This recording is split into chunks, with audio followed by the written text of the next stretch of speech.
Good afternoon, everyone. Welcome back to another great episode of Basscast Radio. I am your host, Brian Carter, and joined with us tonight, live in the studio, but not so live. We got Hank the Bass Geek. Danielle always says, I just know you by Bass Geek. So, Hank Rogers, everybody. I do know his name, okay? Don't give out my Peter Parker. Yeah, don't give out the and Thomas with fishing in the DMV. And guys, hello. We could call it the WWE, but it's the DMV after the Monday Night Raw we all got to listen to the other night. That was intense. Monday Night Raw. But oh yeah, we all watched that. That was pretty awesome. And Trip, brother, up here in the top left corner for you guys who are watching YouTube, you guys know Trip is doing this River and Roads tournament, and he's on tonight, going to give us a quick update on what is going on with that, and then we're going to dive into tonight's show. So let's throw it out to Trip so he can roll on with his night, and then we're going to dive into what's happening right around here in the world, the crazy world of bass fishing. So Trip, it's all you, brother. Yeah, so it's been a crazy week. The phones have been ringing off the hook. The big question right now everybody's got is the $10,000 guaranteed? $10,000 is guaranteed whether we have one angler or 101 boat or 150 boats. We were able to graciously have a couple sponsors come on board early with the whole festival, get everything going. We've got Mueller Builders right here in Prince George County, Virginia, is one of our key sponsors is the key sponsor for the bass fishing tournament. So, if you got anything needs to be done at the house or roofing, Mueller Builders is the place to go. We got Dwayne Tharp. It's going to be our DJ for our one of a kind weigh in on Saturday, where you're going to come up in the boat parade, come up way up on stage. As soon as we're done with the weigh-ins, award the money. There's going to be a motorcycle ride that's going to crash land, and then live music. Oh, wow. And cold beer. Bring the wife. There'll be a wine tasting tent. Plenty of stuff going on for the kids. Silence of the Hams. I don't know if you've ever been to any Elite 70 tournaments. He is coming, and from what I understand, I haven't had the privilege. He was sold out last time, but he makes what Blake Sharp is telling me is the best barbecue, and it's one of the best sandwiches you will see. So he's sponsoring. He's going to be down at the marina on Friday. So you can start after the tournament. You can get a good lunch, or you can swing in real quick. I'm sure I'll run it out to the dock for you.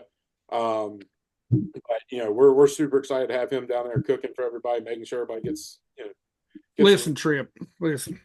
I've noticed you're not the smallest of guys, kind of like myself here. It sounds like an event put on by a big boy. I'm all in. Yeah.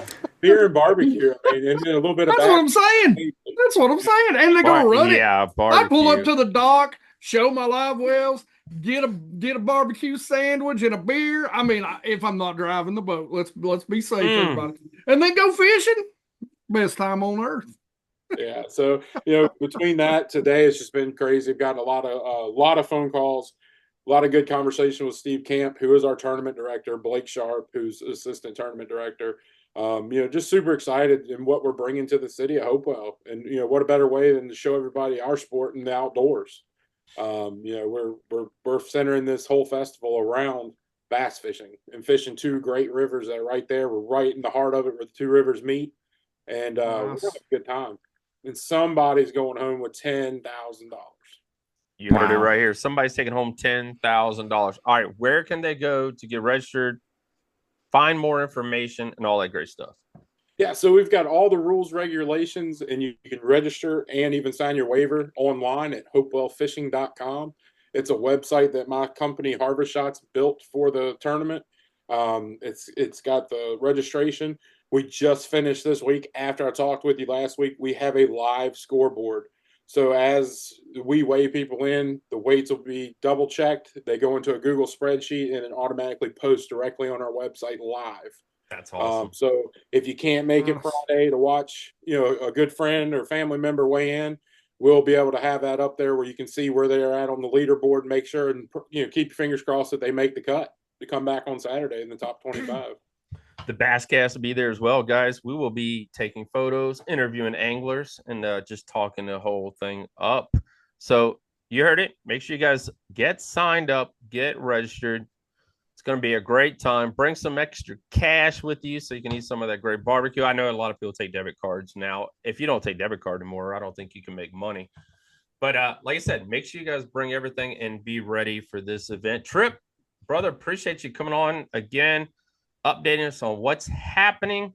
So we'll be seeing you again, or Steve Camp, I think you said might be with us in a week. And got Steve, and then I think Steve's going to come in next week, and then Tiffany the week after that. And I think Steve, I'll either pass some information to him or Tiffany, working on some deals for some of the guys coming from out of town, get you a deal on a hotel room, so you can enjoy the barbecue, the beer, and the bass fishing for the whole weekend. Don't have to worry about driving. So freebies, baby. Have an update on that. All right, you guys heard it right here. Get signed up, get registered today. All right, guys, really appreciate Trip coming on, giving us an update on what is happening down in Hopewell at the River and Roads event. Coming up, it's I think it's the first weekend. It is first weekend in September. Like I said, the Basscast.com will be there covering the event. And let's pray for great weather because the Basscast is camping. And every time I have camped this year, it has rained. So I would like to have one trip that is dry in 2024. The first trip with Danielle was completely dry. And ever since then, it has rained every time I've been in a tent. So, the question is, can you endorse the tent for its? Yes, dryness. Guys. Okay, there we go. Yes, this tent is bone dry. It is moisture dry. It is, it's amazing. It really is. It was expensive, but it was great, and a great night's sleep's worth it. All right, before I get started, thank you everyone who has been listening to us on Dockside Live Radio. Really appreciate all you guys down in Florida for checking us out. We're going to talk tonight about Florida and some things that are taking place down there. Grove Street Radio. If you guys haven't downloaded that app, you're missing out. It is a great app. I listen to it a lot when I'm just hanging out around the house. I hate commercials, and there's no commercials on Grove Street Radio. There's not very many, but I don't think there's any commercials on there. And American Angler Outdoors. Wow. We got an update last week on that. This week on that. And there's a crap load of people downloaded the app, tuned in. So well done. That channel is growing as well. So thank you. New followers, the Basscast.com. I shared that with everyone the other day. That's growing. Usually I'll be honest, we usually don't have a growth spurt until like the expo season. It's something about expo time. Everybody's getting into it. Mm-hmm. I guess they see me out. Hey, let's follow the Basscast or whatever. But man, a lot of you guys have signed up. So really, really appreciate you guys there. Tonight, if you have not, it ain't gonna let me egg on green screen. Welcome to the Basscast mobile app. This is really cool. I worked on it last Sunday. I implemented it. I shared it with the guys. This thing is awesome. And what it'll allow you to do, it allows you to go to a lot of the pages on the website. But we got something really cool going on with that. We have a photo contest. And I tried it before, some old school crap, and this one's a whole lot better. So it takes you like 30 seconds to send me a photo. But this contest also, the only way you win is you send the vote page to your friends. That's right. I've shared it before. And you need to send your friends there to vote on your photo. And it shows me all the votes and all that stuff. And then, next month I'll pick the winner and send you a prize. So, like I said, thank you to everyone who's checked out the mobile app. It doesn't take any space. All it's really doing is just mirroring this little image to your phone. So you're not really downloading anything, but it is really cool what it does. And I think it's great. It's beautiful, to be honest. It's Basscast green. What else could it be? Guys, tonight, you guys all saw Monday Night Raw with Thomas over there with fishing the DMV. And I'll be honest, Thomas, that's probably the first ever show that I've listened to from beginning to end because it was a really good show. You went over a lot of great stuff. And you went over a whole lot of stuff. But it was great. Yeah. A whole lot of stuff. But It's the problem when you give a toll-free number. And it was pretty cool. You had a lot of I think you took 2 calls, maybe 3 calls, but all of them were really good and had some awesome, great points. Mm-hmm. And I know Bass Geek was chiming in there a little bit as well. And I have to apologize for my misspellings. I was just so geared up. I was like, and then Thomas was like, I think I can. I don't know if he's drinking. It's Swahili. I don't know. I think I can figure this out. So we're all having a great time on Monday night. You guys, Monday nights it starts at 7:00, and usually you run about 8:30, something like that. Yeah, 7 to 8:30, and I'll also just say a huge shout out. We had 4 other people actually in the queue lined up for phone calls, but how long people were talking and they were good phone calls, I didn't want to just run through as many. So yeah, huge shout out to everyone that was listening. I appreciate it. Yeah, like I just said, it was great conversation. It really was. And the calls that you took, and I know you just picked them randomly, but I mean, they were excellent. So a lot of great points made. But thought we'd open the show up, man. What a weekend in Bass Master Elite Series. Holy cow, it has blown up the internet. From JT Tompkins, we all saw that go down with the lie detector test. And guys, I really want to start it off with here. And I guess it's me. I kind of it gives me a sick feeling to my stomach what's then happened this year with these young kids. And I can't say all of them. I cannot say all of them. So, I like both anglers. Trey and JT, you guys all know they room together and they travel together, travel partners. But guys, I pushed so high, high hopes on what we saw during the opens. There you guys go. We saw, all the stuff we saw at the opens. And, I kept saying this is probably one of the greatest rookie classes ever. Mm-hmm. And then you kind of wonder, is this the steroid class? You know what I'm saying? I mean, go back to baseball. Is this the greatest steroid class? Ever. You know what I'm saying? Let's start it off. Let's not beat around the bush here. Because it's killing me inside. It really is. I've met Trey and JT many, many times and hung out with them and all that crap. And it's killing me. Go ahead. Oh my God. It depends on however you want to take this argument, because I feel like you can win this argument in multiple different ways. So let's just say it is the steroid era. Let's just assume. Well, for you baseball fans, that was also the highest ratings they've had in about 20 years. And their ratings basically slipped since then. So if it's about making money and eyeballs, well, they actually made more money then. And this is something that I was thinking about today at the gym, which I truly think is interesting. Let's just say tomorrow, Bass and Major League Fishing said no more forward-facing sonar. Let's forget about people trying to sell their boats that are overpriced at that point. Mm-hmm. What is a better overpriced at any overpriced, but still really, yeah. Whole Pandora's box there. But let's just go with this: is it better or worse of a look if next year the weights drop off considerably or barely at all? What is worse for their brand? And you're right. During the steroid era, the home runs were up. That was the cool thing. Everybody's like, man, these boys are cranking the ball over the fence. Every game's 5 home runs. It went from like 1 to 2 to like 5. I can't remember. That's been a long time. I'm old, but. So to go down that rabbit hole a little bit more, if I may. Go. So if they drop barely, that means you just got rid of something for no reason and you were incorrect. That's true. If you got rid of it and it does drop it, then what you're saying is Bass is you can no longer say that you're Big Bass, Big Dreams, because it's not necessarily about having maximum bags at each weigh-in, and then you promote that the ratings have been through the roof every competition. So they're stuck in a rock and a hard place, in my opinion. Do we really see, you guys we put up a poll tonight. Holy cow, you guys have blown that up. Oh my goodness. And it was just a question. Thank you, Thomas, for writing a question, because I've been at work all day. But it's, you guys have really voiced your opinion about this whole entire thing, and it's been across the board. Our social media has been blowing up. Thank you, and welcome to all new fans, by the way. But, you kind of wonder. What was the question for people that don't know?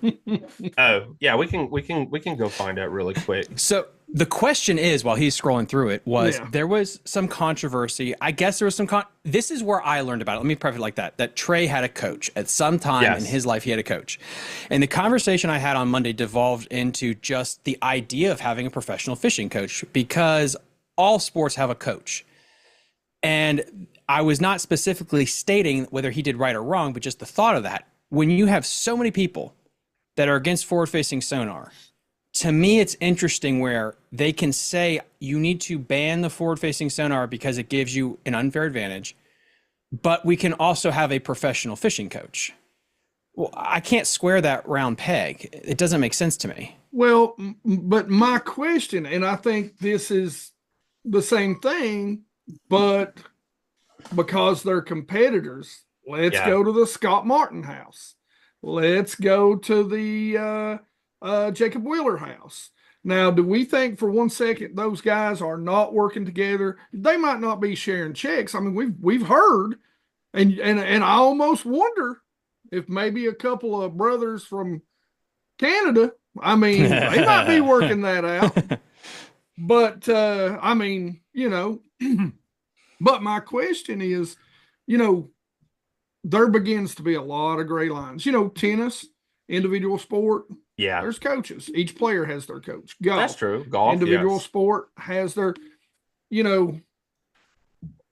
but again, there is no way, simply because I fished the BFLs and I've been in a house.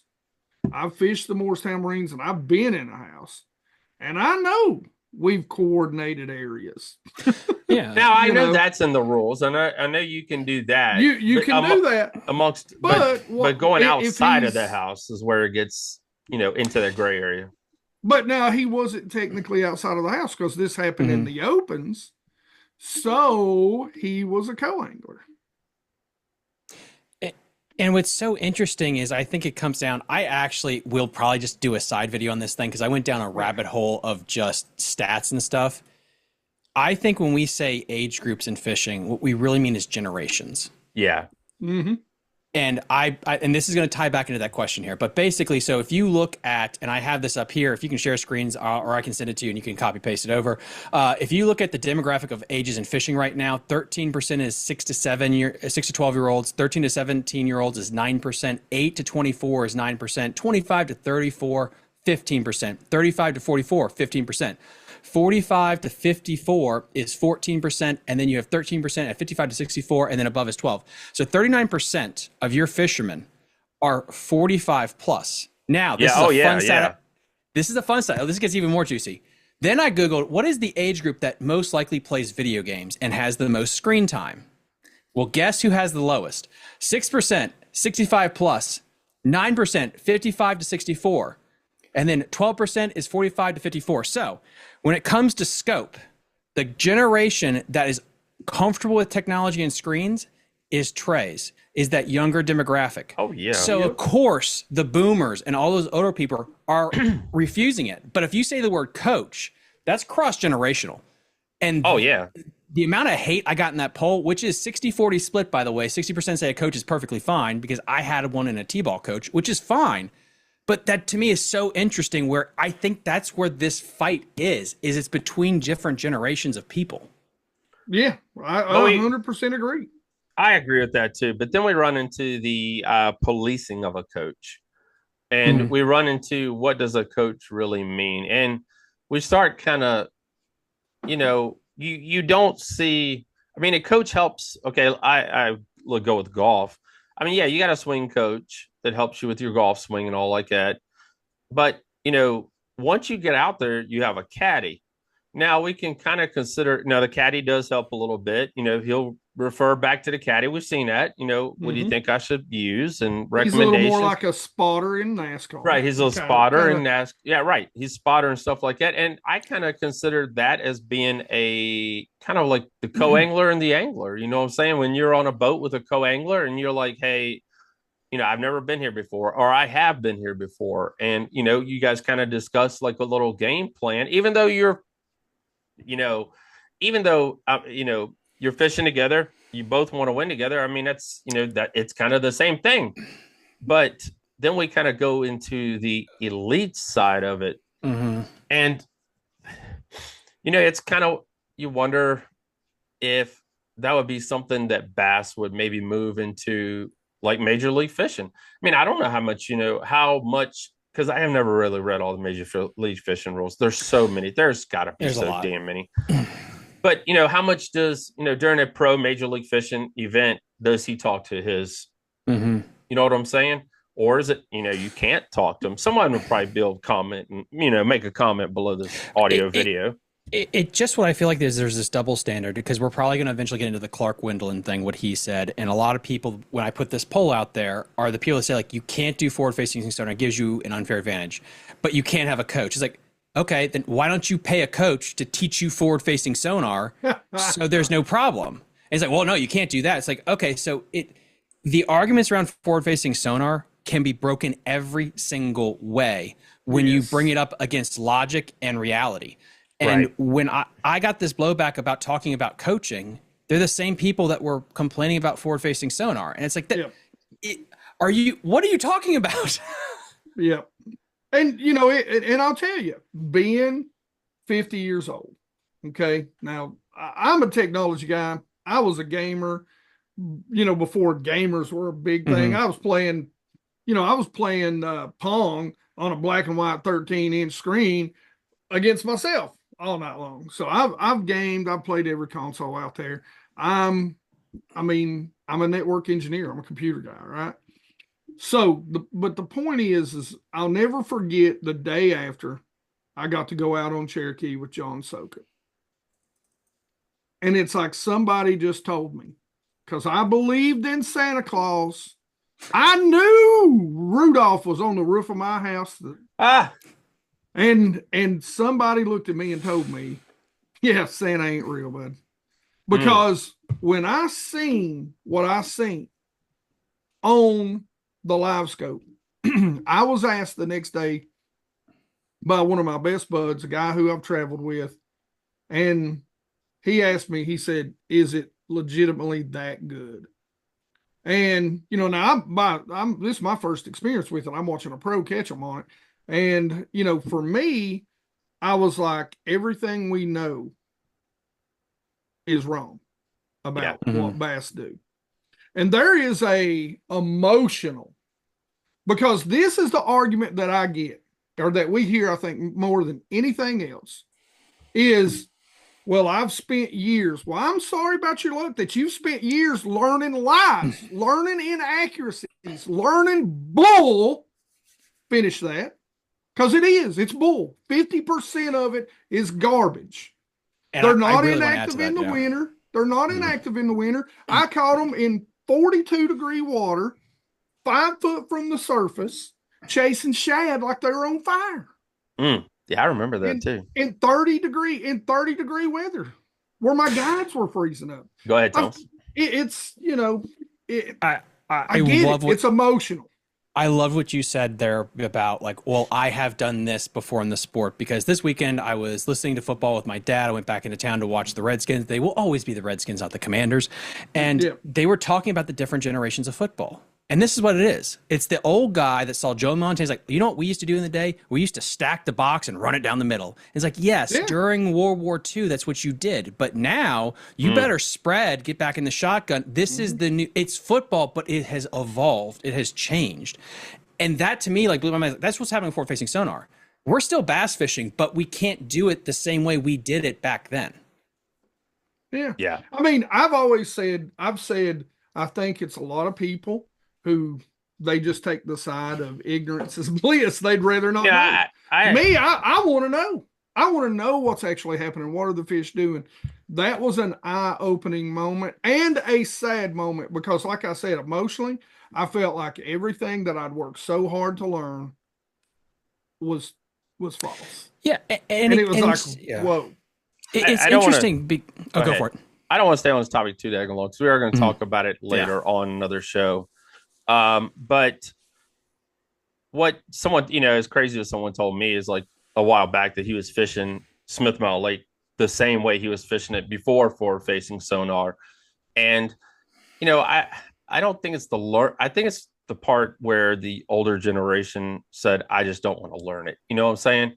And I've got a coworker. I mean, he's a great guy, and I mean, great coworker. But I mean, he said pretty much he don't want to learn anything else. He's done. You know what I'm saying? I mean, it's he spent the first part of his life learning what he needed to learn to get where he was today, and it got him that far. And he's at a point in life he don't really care about getting any further. You know what I'm saying? I mean, it all comes down to that. 100%.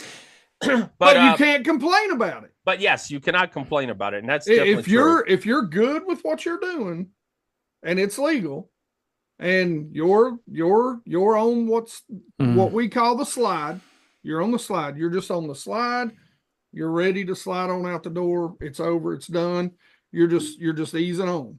All right, so let's ease on. Can't complain about everybody else using. Hold on, we got a segue coming up. Yes, we got a segue coming up because all right, so I want to jump onto this really quick, guys. We the last couple of days we've been seeing some Major League Fishing posts on social media. Oh God. Yeah. Let's dive into that for a little bit. And about the survey that went out. And we saw some angler. We had an angler on, and he went over everything with us. But it looks like they're not really getting the feedback that they wanted, or really not getting the answer that they wanted, because Major League Fishing's pushing it pretty hard. I wonder what. Oh, I like how you said that. Like, they're not getting the data they need to do what they want, and that stinks for them, right? They can't manipulate something apparently. So we've heard of Bass having their own meeting. They haven't.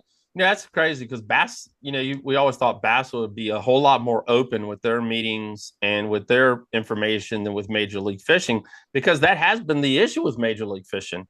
They haven't been as open as they said that they were going to be with media and with all that's going on. But, you kind of wonder what really is going on behind the scenes at Major League Fishing. They're trying to completely ban it. In my gut reaction, they want to completely get rid of it. I don't know. I want to know how they're making money off this, honestly. Like, it's not with we're going to talk about this eventually, but what's going on at Gunnersville, what happened at Racetown, Pennsylvania, these organizations are not doing it out of their good golly garshness of their heart because they're virtuous. It's follow the money. Yeah.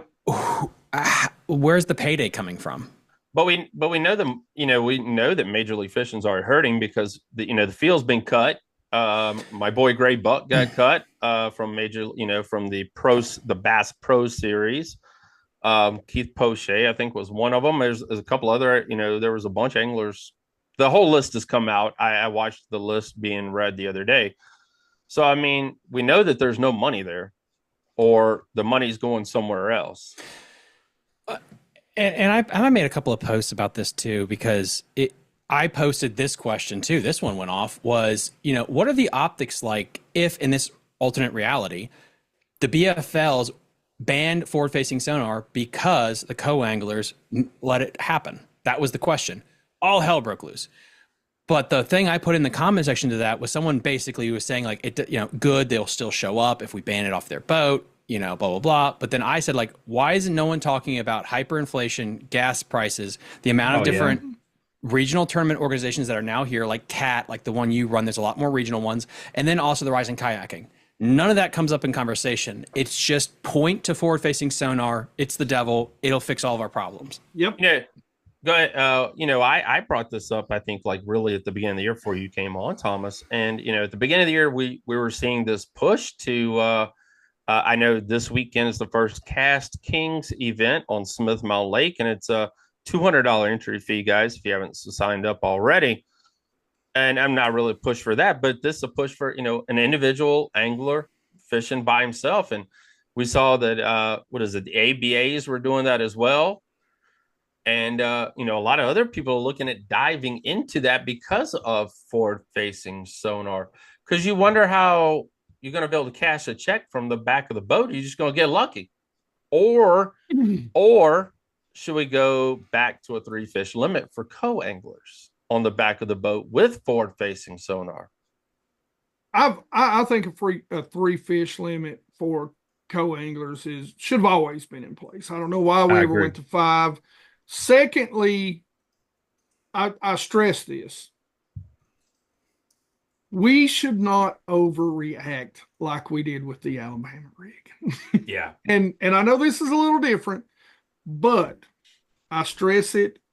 You can already buy a small unit for ice fishing. Now I know a lot of bass boaters are like, they're not sticking something hanging off the back of my boat, by God. But what's good for the goose, right? So, in my opinion, eventually this is going to get small. We've already seen Lowrance come out with a small unit that I believe is compatible with their active target. And, it's like anything, it's going to get smaller.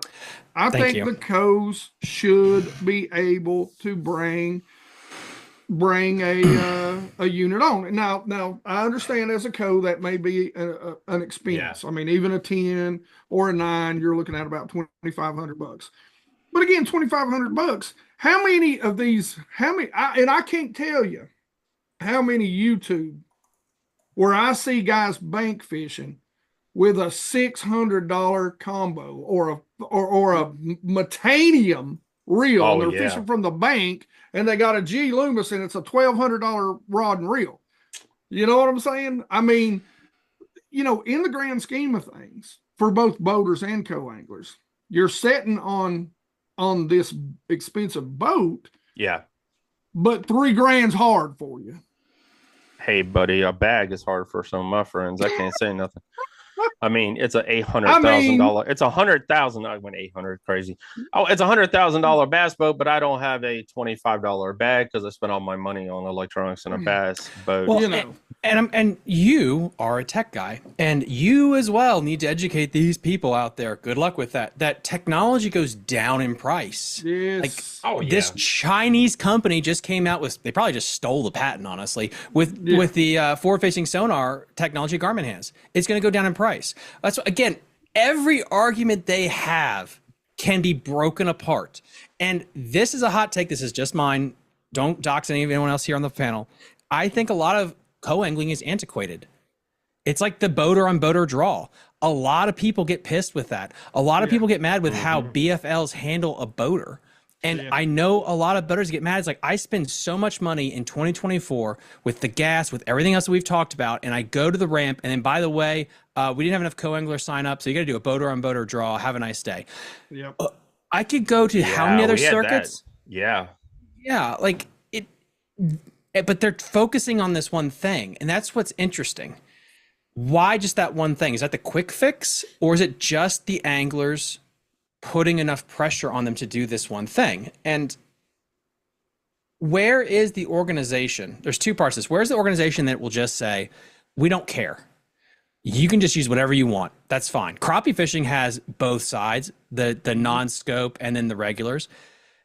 And then the last point I want to make here is, I think a lot of YouTubers and a lot of professional fishermen are basically politicians. They do what their constituents want. They go where the wind blows. So with that said, why is it now all of these politicians, these professional anglers, are coming out of the woodwork saying, by the way, forward-facing sonar is an audacity, it's terrible. And everyone claps like seals, like he is so brave, what he's saying. Why now? Why now is he allowed to do that? Is it because he's bold and brave, or somebody gave him the green light? Boom. All right, we're gonna switch this up a little bit here before we end tonight's show, and we're gonna talk about some grass and the killing of some grass and weeds and some other great things. It's sad that this is actually happening down in Florida, because there's not a lot of. I mean, we do have. Luckily, Potomac River here, I think is pretty good, filled with grass, and a lot of the other vegetation needed for fish. But on a biology side, I mean, really do need grass in your you ain't gotta have all of it, but at least 4 or 5 feet of grass in your lake, river. I mean, I think it just helps fish, the ecosystem as a whole. It really does, and we really need that. And I'll let Thomas take us over, because Thomas did a lot of research, and I'm not gonna lie to you guys, if you guys missed. Thomas, put the shades on. Yeah, get put ready. The shades on. This is the rabbit hole. If you guys missed the Monday Night Live, you need to go watch that. And then he he explains it all. But he's gonna drop it here right here for us. Yeah, if you want to go to the last 30 minutes of that, that's when I go on a complete like Tim Dillon tirade about this. But basically, if you guys don't know about my show, about 60% of it is having biologists, having people on in the field talking about this stuff. And subaquatic vegetation, or SAV, is absolutely the lifeblood for any ecosystem, bar none. It is the most important thing there is. It filters the water. It creates more biomass per square foot. So if you have a bunch of grass in a body of water, you will always have more bass, you'll have more fish, period. That's the Cliff Note version. Yes. So I am part of the Maryland Natural Resource Board for the black bass, and we get a little thing about what Guntersville is doing. I was like, oh, let me go click on this and go to this Facebook page. The Facebook page is called My Lake Guntersville. Please, if you're listening, it's called My Lake Guntersville. And as of now, they haven't privatized the page yet, which I thought they would do after Monday night's thing, because it did get upticks in people that liked it. Woo! This is an HOA or a group community at Lake Guntersville. And what they did was, a couple of years ago, they founded a foundation, the Wet Foundation. And basically what they did is they went to get government funding because the TVA couldn't spend enough money to spray all the lakes. If you guys don't know, the TVA absolutely hates grass. They think it is the absolute devil. They hate fishermen. They hate you if you're listening to this thing. And yes. The it's issue on Smith Mountain Lake, it's true. guys. It's true. All homeowners are not true outdoorsmen. And I will say that, and you can fight me. I'll give you my address. And what's happening here is they went and got government grants to now circumvent the system to start spraying the lake. This is the fun part, though. You have eelgrass that is in the lake. Eelgrass does not actually react to the regular herbicides they use. And so this thing right here, I'll quote it here as, let's see, in addition, and they're going to use, the TVA is helping out on this, TVA has begun an extensive study with Mississippi State University to find the best treatment products for eelgrass, a plant that is not responding to traditional chemicals. And so what they're dumping in now is pure carcinogens that have a 21-day wait period and potentially cause cancer. So I had some people in my comment section be like, yes, but you have to understand, after those 20 days are up, it's fine. You would be right. But go to the Facebook page and scroll through. Every day it goes through a list of the different areas of the lake being sprayed every freaking week of the year. Does that mean the 21 days reset? How the hell does that work? Yeah.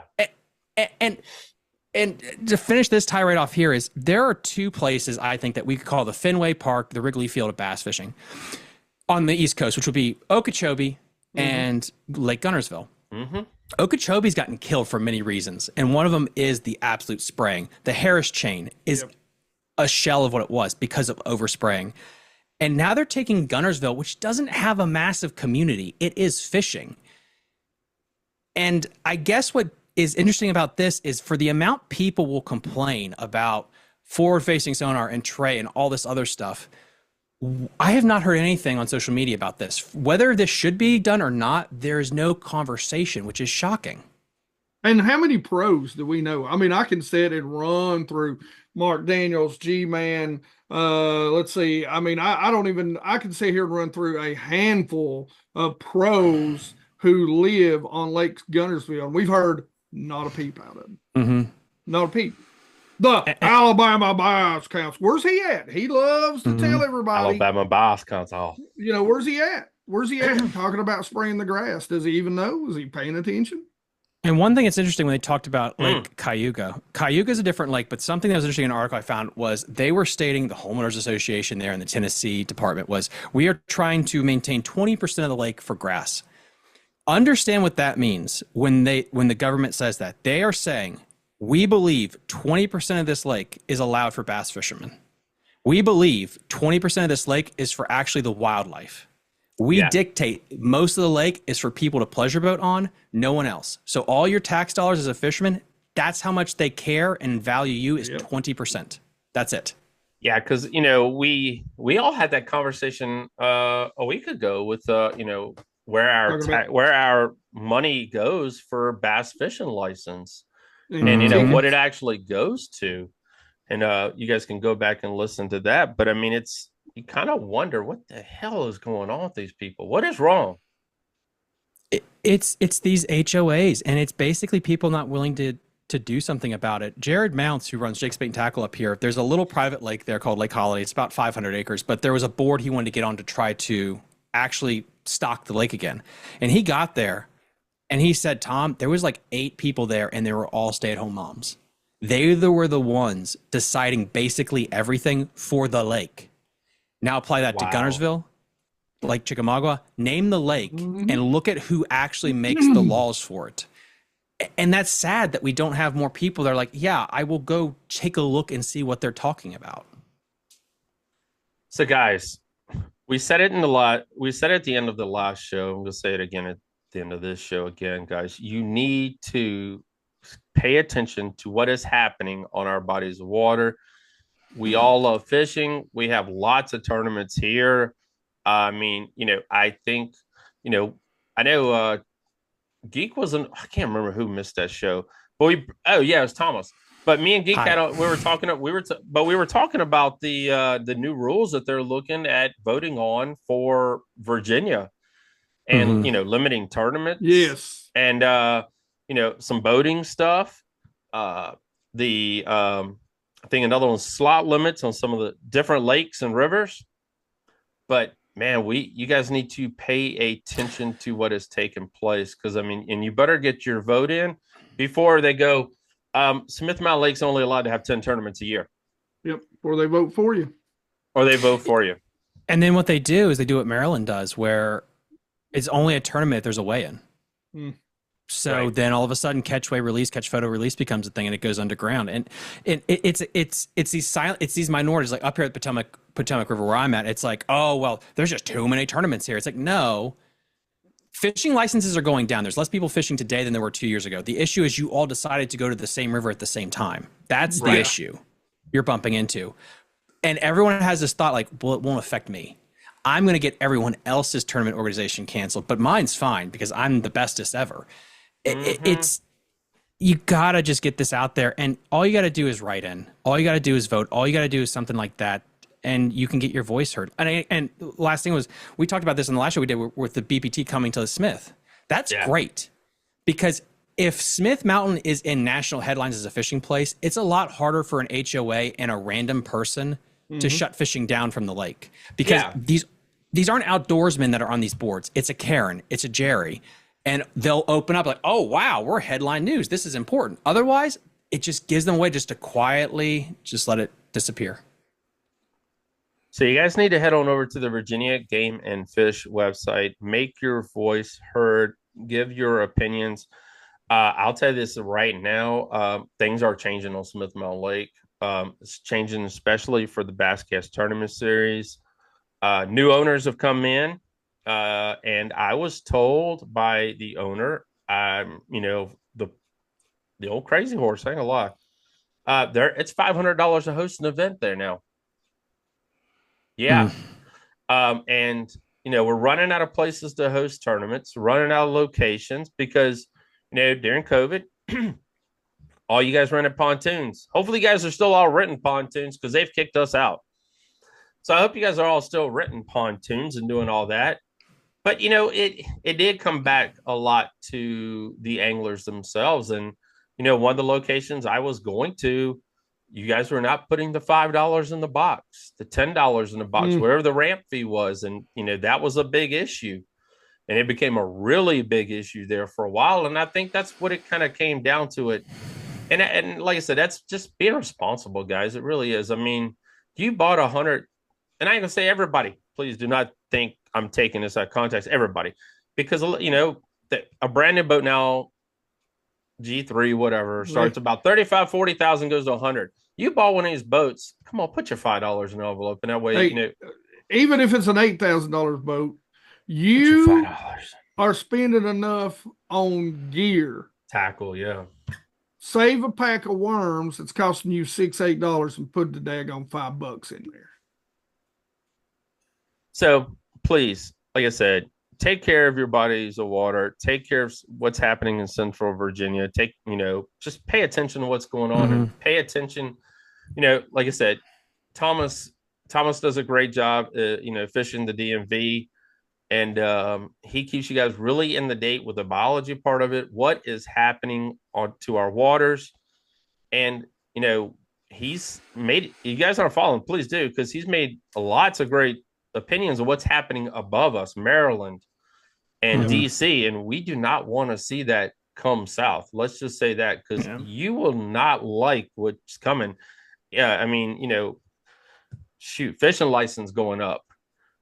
Tournament, I mean, in Pennsylvania, you got to buy we had a guy on from Pennsylvania. You got to buy, it'd be like me having to charge you an extra $150 to host a tournament, because you got to pay the state, then you got to pay the ramp.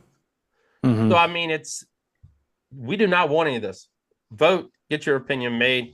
Guys, what a great show. Appreciate you all tonight. Guys, it's been a heck of a week, and it's hell of a way to end the 2024 Bassmaster Elite Series. Oh, yeah. Oh, Rick Clunn. We should probably mention that. He retired, too. Yes.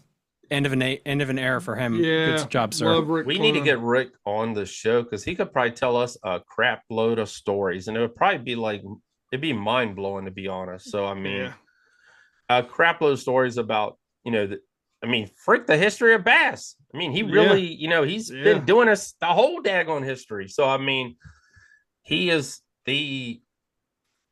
I think, beside Hank Parker, I want to say one of the only real anglers still kind of left from that. I mean, not all, no, that has still been kind of fishing, in the fishing industry and staying up to date. And a lot of them all stepped out and, doing shows and TV shows. One last thing, guys. Hank Parker will be at the 2024 Thomas Road Beast Feast. I saw that posted yesterday. It's free. You just have to go online, sign up. The food is amazing. It's usually about an hour talk. They usually have vendors set up and different things for you to do. It's a great opportunity to bring, a man. Mostly it's all men. There's women there too, but to bring somebody who loves the outdoors, who has never really been in the outdoors. You like to get them, just into it a little bit more. So Beast Feast 2024, Hank Parker will be there. Guys, anything else, man? We covered a lot. Yeah, we covered a whole lot here. So leave your comments. We love reading them. Guys, you've been blowing up our Facebook. Leave comments. Love opinions. We're going to be doing a lot more polls. We're getting your feedback and thoughts. And guys, we appreciate you all listening to Basscast Radio. And we'll see you all again next week. Bye.